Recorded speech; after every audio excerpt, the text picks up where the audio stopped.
Our version of it, but it's pretty similar, I think you'll find. We have 4 companies that are going to be presenting, and we have 3 sharks down here, and these are actual investors, so it's going to be pretty exciting. The companies that present today are all graduates of the Blue Startups program. Blue Startups is a venture accelerator located here in Honolulu. It provides seed funding and mentorship for startup companies, mostly in technology. It was founded in 2012 by Hank Rogers, who is a local technology entrepreneur who has brought the Tetris game to the world at large. So if you play Tetris, you can thank him for that. And you can also thank him for Blue Startups, our local venture accelerator. Our sharks today come to us from Hawaii Angels. So introduced from this side to the other is Rob Robinson. Rob Robinson is the founder of Hawaii Angels, in fact, and has been sharking for quite a long time.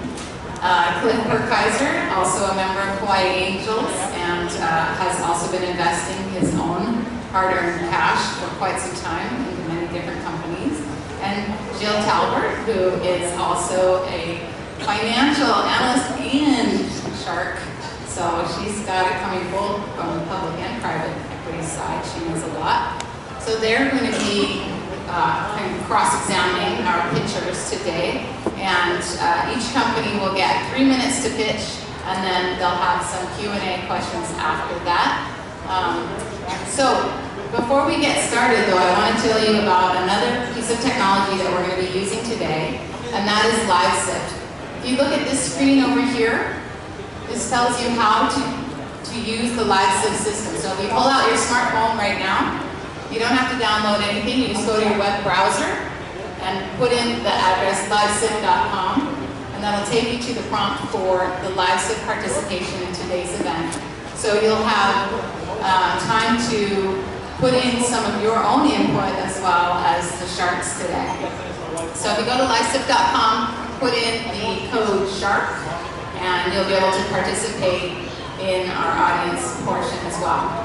The other thing that we're going to do today, if we have time at the end of the show, we're going to have audience members pitch these sharks. So, is anybody out there ready to pitch? No? You're scared?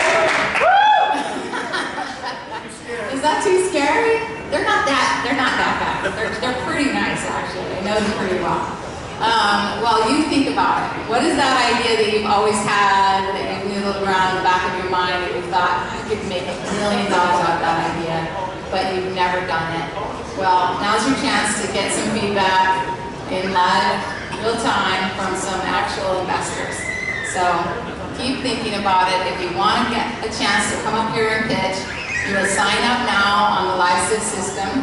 It's first come, first serve, so whoever signs up is going to get to pitch our sharks today. All right.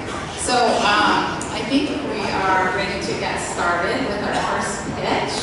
Our first entrepreneur in the Shark Tank is going to be Dr. Yanover, and he is an inventor and entrepreneur here in Hawaii. He's going to tell us about sea rescue. Come on down, Dr. Y.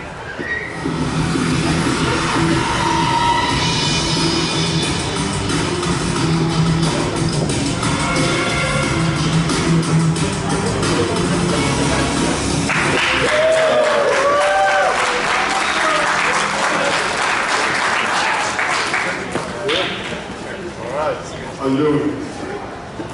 I'm Dr. Rob Yanover. I'm a scientist and inventor.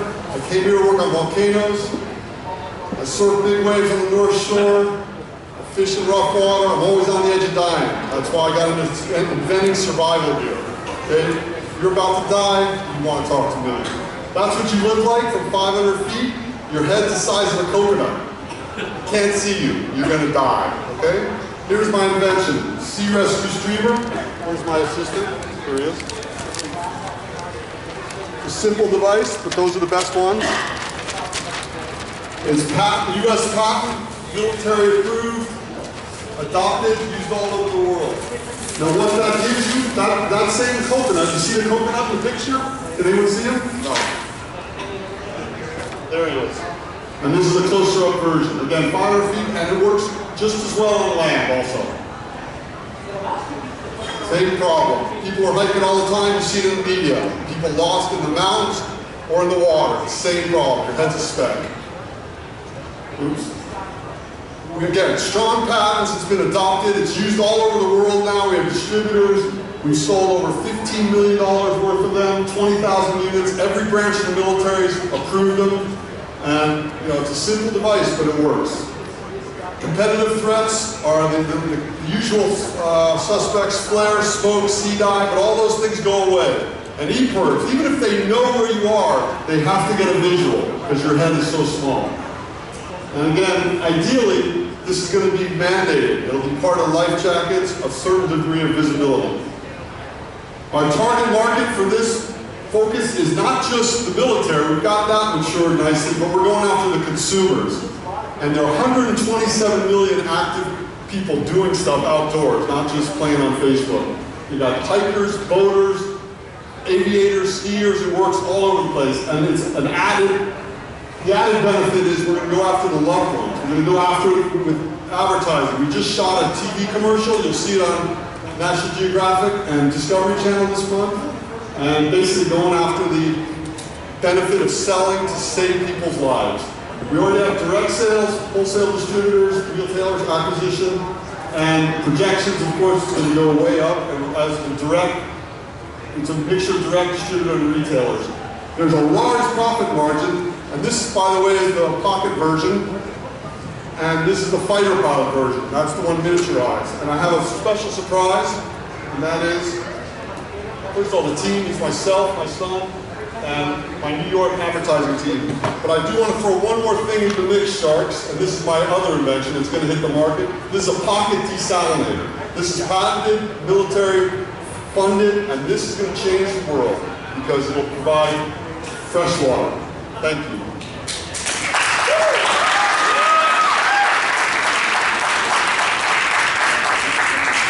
Which sharks want to save some coconuts? So Dr. White, yes. So I understand that you've done a lot of work with the military. Yes. But that your plan now is to sell this more to consumers. Right. So can you tell us a little bit about how you're going to go about that, how you're going to reach the market? Right.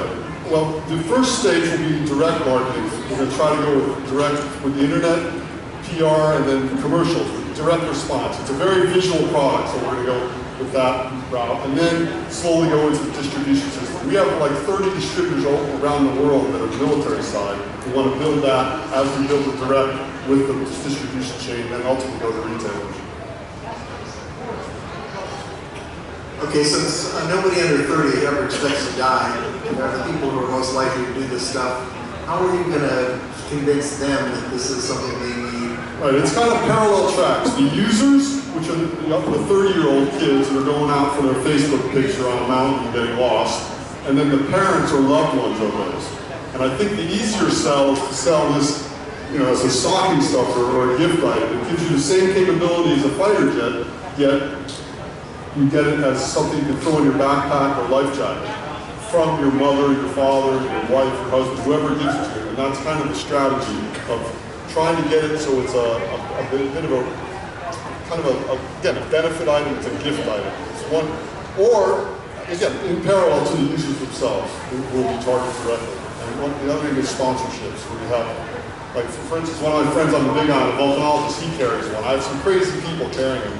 Not that I'm hoping they get lost, but it's just the case.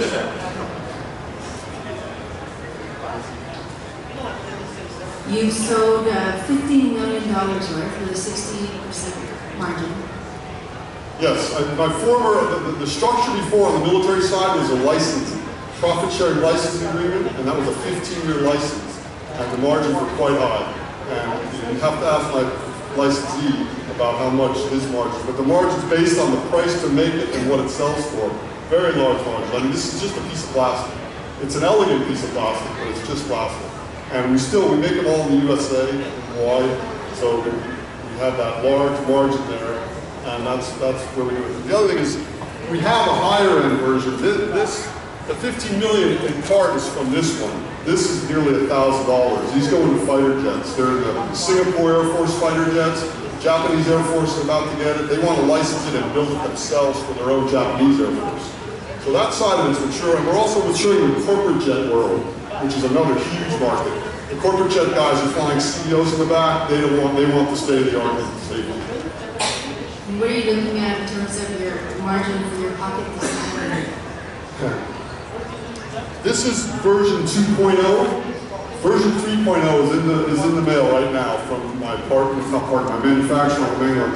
And it's not going to be 60% because this contains Gore-Tex, which is expensive material, and we're trying to hit a price point. The Air Force's #1 need at this point is fresh water. Believe it or not, they're flying around with water, which is the heaviest, dumbest thing to do. But the water desalinator pumps they have take 100 pumps to get a cup of water, and they're typically injured. They want something that's passive. So with this, right now, that makes about a quarter cup every couple hours, but if it made a pint a day, I'll be on the cover of Time magazine. Because it's not just survival people, it's third world developing nations when there's a disaster. Also, when they distribute your gallon for the week, you might want to have a pocket one, so when you run out of water, that'll give you mouthfuls so you get your allotment again. So like the Bill Gates Foundation, people in Somalia, any people are near ocean water or polluted water can drink. And the future wars are going to be water, not oil. So let's talk about investment here. Okay. How much are you looking for? What do you value your company Okay. at? I'm actually, unlike most, I'm looking to do another profit-sharing licensing agreement. And I'm looking at and it's one of my best adventures because how many license agreements have you ever heard of lasting 15 years? Okay, that proves to the win-win aspect of it. There's a base royalty payment or licensing fee against profits, whichever is greater. And it keeps both people in a win-win situation. I value the company with the desalinator at about $7 million, with all of it, not just the consumer, but the military side and the consumer side of both technologies. And the other aspect of this desalinator is to have multi-SKUs, not just one product line. And we have more rescue items in addition. So, and how much are you looking for investment? I'm looking for $30,000 a quarter, and you have an exclusive world license against 10% gross sales, whichever is greater. So if someone comes up and gives me $30,000, and it's turnkey, by the way, this person, I give it to you for $30,000 a quarter, and any quarter you can stop. So if you don't like how it's going, give it back to me. That way, this way it perpetuates, because these are my children. I don't want to just give them to someone and never get them back. If you don't want anymore, give it back to me, I'll resuscitate it. And I'll also consult back to the company that licensed it. It's a different structure. I know I'm not Mr. Wonderful, but 2 cents, whether you like the company or not. And Sharks, I have to ask, given what Dr. White told you, would you make an investment in this company, yes or no?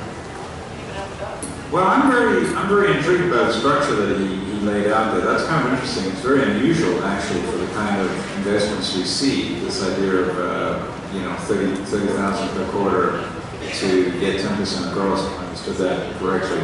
So I have to look at his numbers more and see what the sales are and what the projections are. But I like the product. It's gotten a lot of traction, on the face of it, this looks really interesting. I like everything, but I worry about the protectability. After all, it's a piece of plastic, and so it's not that easy to knock off. But I'm also intrigued with the structure. My name is Ben Nash, co-founder of Pekio, a real-time learning instruction tool built for the 21st century. So to start things off, I don't think I have to convince anybody in here. There are tons of challenges in education right now. I don't think I also have to convince anybody that there are tons of implications for our economy and our society that stem from those challenges. So instead of rifling off all of these stats, pick one. What I want to focus on though is the group that we at Comprendio are most passionate about working with, teachers. Currently in the US, there's over 3 million teachers, and they face a variety of challenges. Due to this variety of challenges, that means they require an elegant solution. A solution to a root problem I want to briefly go over with you. So, if you think about any typical learning experience most of us have probably gone through, there's an instructor. In this case, let's say he's teaching about shapes. Shape is a star. Most teachers have a specific observation or aha moment they want their students to walk away from in the lesson. But because everybody has different prior knowledge, different prior experiences, it's really difficult to know how people are interpreting that. Very much how I have no idea how you're interpreting what I'm saying right now. And the only way I can do that is through homework, quizzes, tests, but because the sheer amount of things teachers have to go through, there's not enough time to take that information and actually reteach the students to give them an opportunity to have a real aha moment. Because of that, teachers are stuck having to see what students interpret and share that aha moment with them, which as we know is not nearly as powerful as having it on your own. Imagine though, what if a teacher could see in real time what a student does and does not know? That's what Comprendio does. Let's take a closer look at how that works.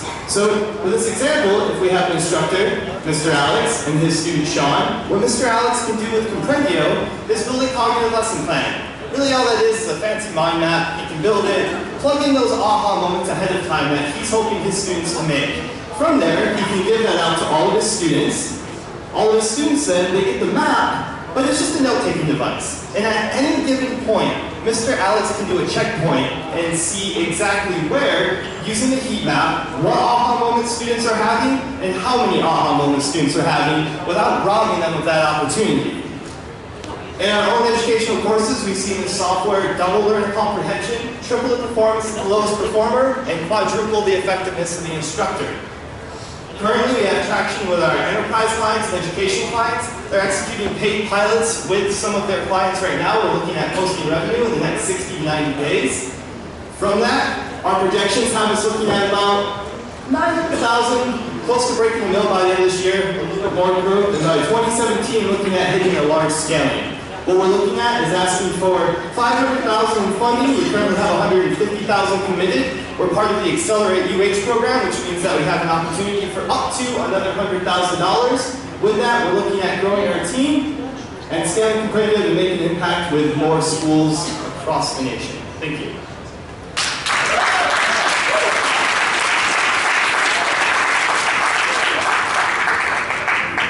I guess I have to answer questions now.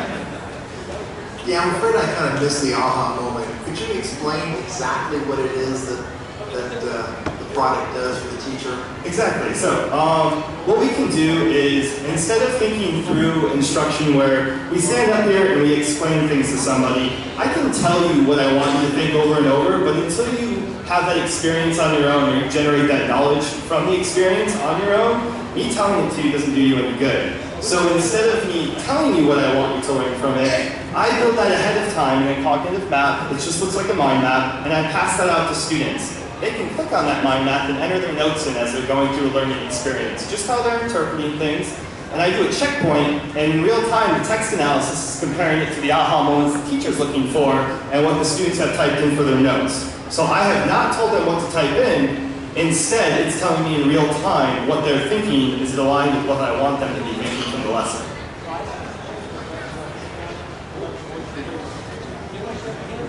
So you traction slide you went over very quickly. You had some impressive names on there. Can you tell us a little more about the traction you've gotten and where you're at in the sales process and so on? Of course. So right now in education, which is our main focus, we also have a consulting company. We've partnered with other consulting companies.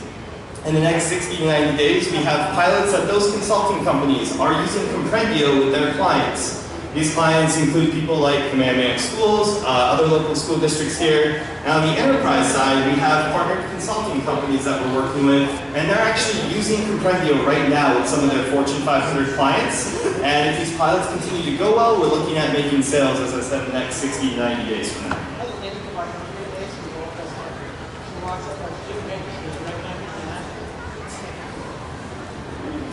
So you're in the beta test stage, is that up?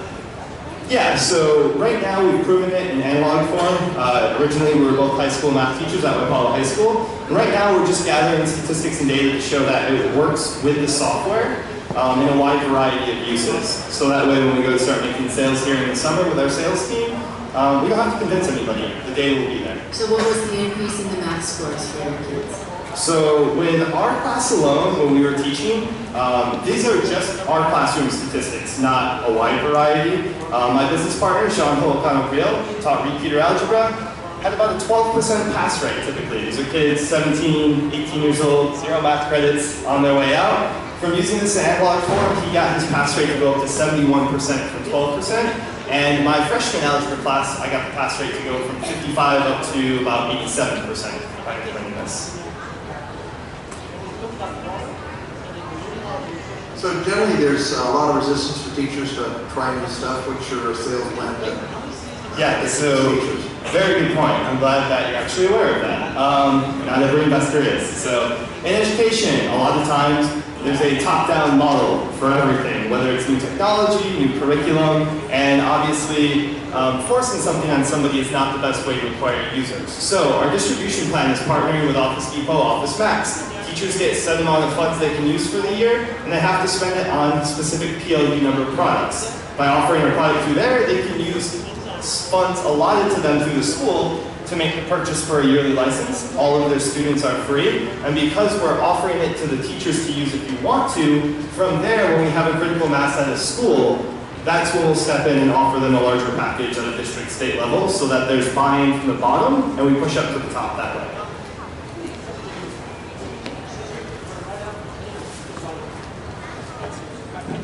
So you're looking for $500,000, and how much of the company do I get for my $500,000? So currently, that's a convertible note route. Terms I can discuss with you. But what we're looking at, we have a $5 million cap, and what we're looking at because of the evaluation of EdTech companies by next year, posting 1.5 to 2 million revs. So hoping for about a $5 million evaluation by next school year. And the convertible note is what we're looking to finish out with this.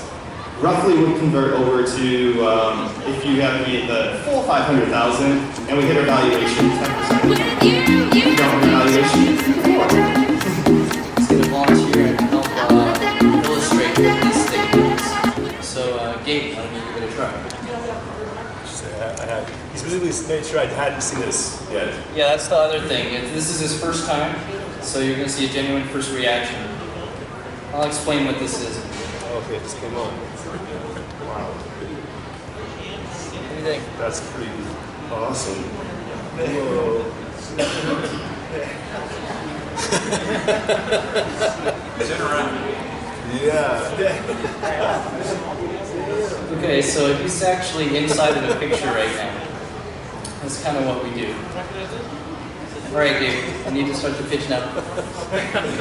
Awesome, thank you. Good.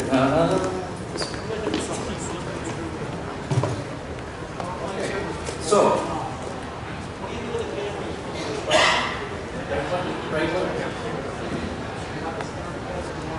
Okay, so in the past 2 years, I've really gotten into this virtual reality, like spending all my time writing software and whatnot. And I ran into this problem. Creating and sharing VR content is hard. Really hard. As a result, there's not much VR content. No! Why? Well, because it takes a lot of time. And it takes a lot of effort. You need to know how to design video game assets, all the trees, all the rocks. You need to make the music for the game. You need to write the code that decides what everything in the game does. It takes a lot of time, and it requires experience. But What if we could turn the people who play games into creators of their own VR experiences? After all, there are more players of games than there are developers. But how? Well, through the popularization of the VR screenshot, which is a term that I coined. Basically, in comparison, this is a standard screenshot. You may have seen a screenshot before, you might have taken one. There's a button on the keyboard that does it. This is a VR screenshot taken in the same place, in the same game. As you can see, it's a little bit different. You can look around and it's actually, when you're using this headset over here, the impression is that you're inside of the game. So it's pretty cool. What we do is we host these. So like YouTube hosts videos, we host these. So you upload them to us, and we give you a link, and then it's really easy to share with the rest of the world, your friends, family, whatnot. So here's this effect. So gamers are pretty obvious. Gamers will be able to take pictures inside of their favorite games, share them with their friends. Game developers get to use this as a tool to promote their games. Every picture that someone takes inside of a game, that's promotion for the game. It's great for everybody. The press write about the games. It makes their articles more interactive, which the press like. 3D artists, they don't have a place to upload content yet. You might have heard of Street View by Google. It contains mostly real-world photography. So where do 3D artists go who design stuff in the computer? Where's the place for them? And lastly, all the people who own VR devices are going to benefit from all this content. All the stuff to look at. Great. Oh yeah, one more group of people that's kind of affected. Brands and advertisers. Creative brands have already seen success by using immersive advertising and virtual reality. Imagine an ad for a coffee shop where you're actually at the coffee shop. It's not a banner, you're actually in the coffee shop. So this is how we stack up next to the competitors in this space. Basically, Google Street View, Facebook, and YouTube, they're all working on 360-degree content hosting. But they only service non-gamers, which means, this is real-world pictures from cameras, videos. But yeah, so we're over there. And this is the team that I've assembled. Jesse is a virtual world veteran and 3D artist. Evan is a student at UH and VP of one of the student entrepreneurs. And I'm a maker of things, websites, communities. And when I tried virtual reality, I pretty much knew that this is what I have to do with a good number of years of my life. It's finally time. So this famous astrophysicist once said, when you think about it, photography is a form of time travel. In the near future, we will be able to capture the past in all 3 dimensions. We'll be able to step inside a memory. Neil, I want to show you this thing. That's it.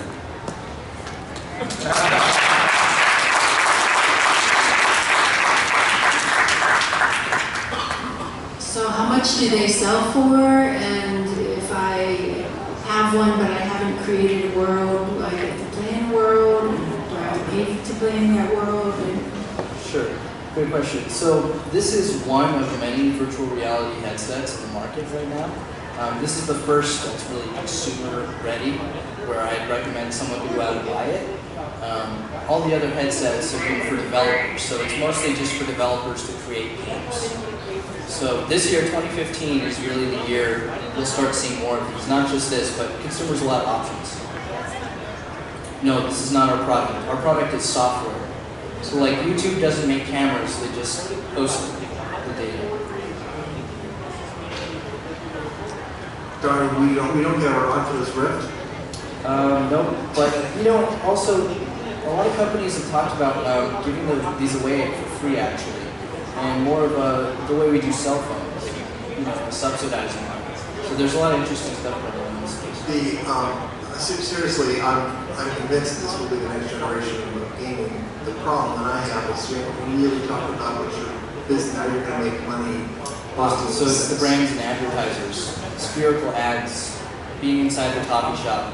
locational ads where we can show you a coffee shop that's near you. And actually, when I was saying creative brands have already seen positive results, Microsoft is one such example, Volvo is another. They've already been testing the medium and very good results. Do you have any intellectual property here? We do, but not patentable, or possibly patentable, but we haven't looked into how much of our IP is patentable. And you're looking for how much money and for what? I can't legally ask for it because it's illegal. You don't have to ask for it, you can just tell me how much you would be asking for. Okay, hypothetically, 100K. And what do I get for that? Let's talk about it after.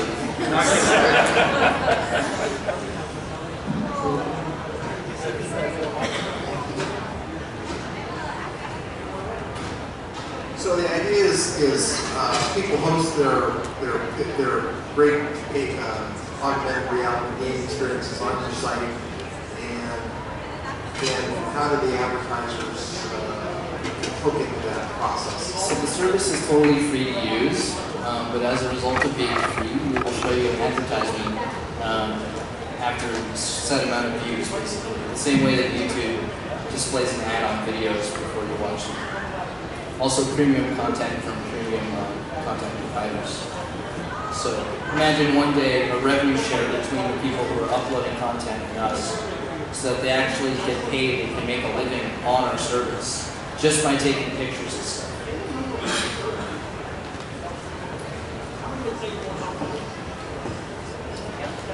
It's kind of hard to explain everything in 3 minutes. We did pretty good.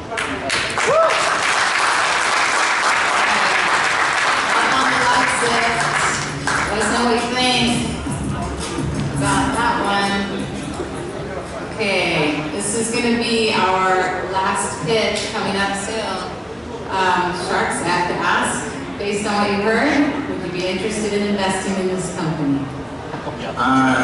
No.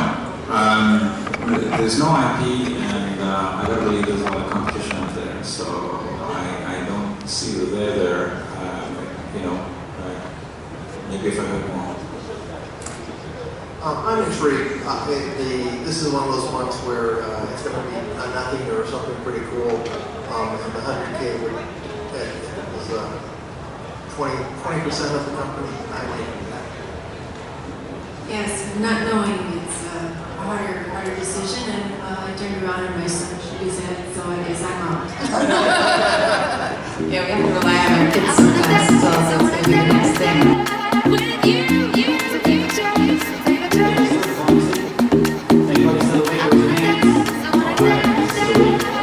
I guess I'm pitching to you guys and I'm telling you guys right there what's going on, what we're doing. So I'm gonna, instead of talking too much, show you a quick video of a coming Kickstarter project that we're gonna be doing probably in the next couple of weeks.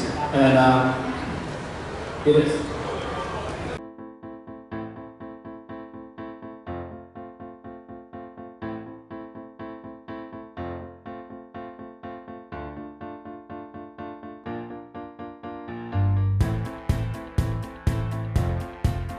You know our phones are just freaking awesome.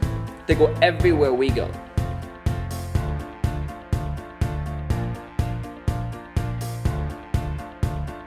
But when the battery dies and you run out of juice, shit hits the fan.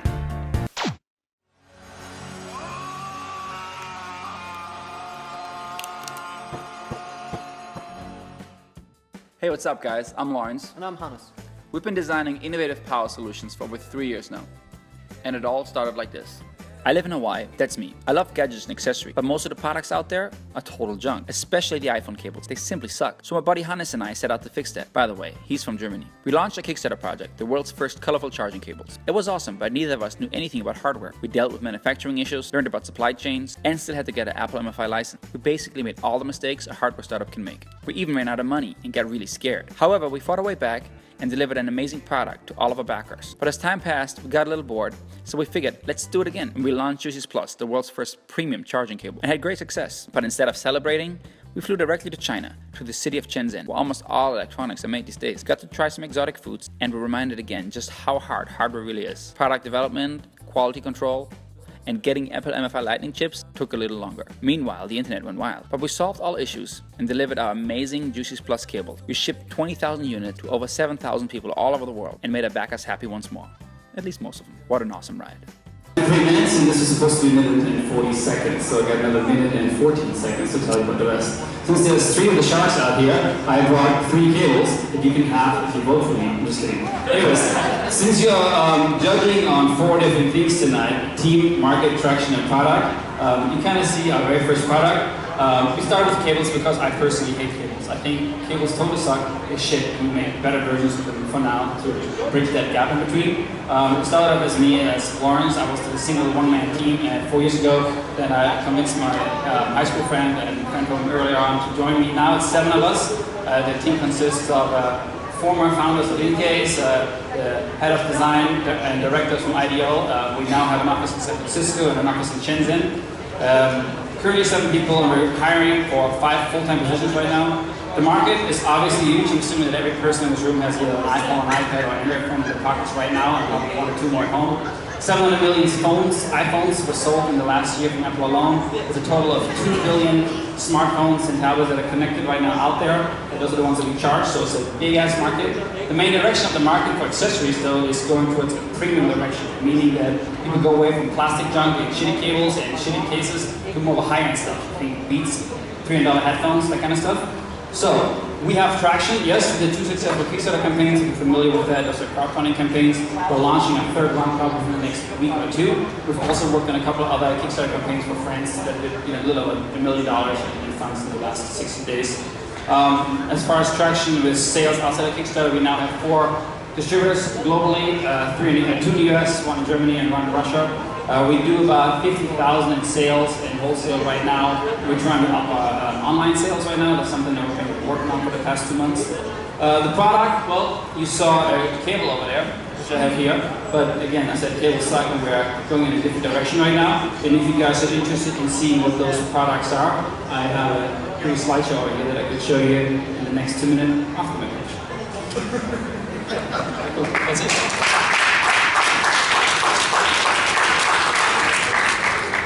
Last one, would you invest or not? I'm not afraid I'd be out. I don't like hardware. It has lousy margins. Those are the most beautiful batteries I ever saw, but I like the one where it sits on the counter and you just put your phone on it, no cable on it, and charge it. So when he comes out with that one, I'll be more interested. Well, probably not. Like Cliff, I hate hardware. But I will say these guys have shown a great stick-to-itiveness, and they've iterated and they've learned a lot, and they've gotten some impressive personnel now in San Francisco. So I'm actually a little more interested than I was before. Our friends at LiveSIP that we might have somebody interested in pitching our sharks.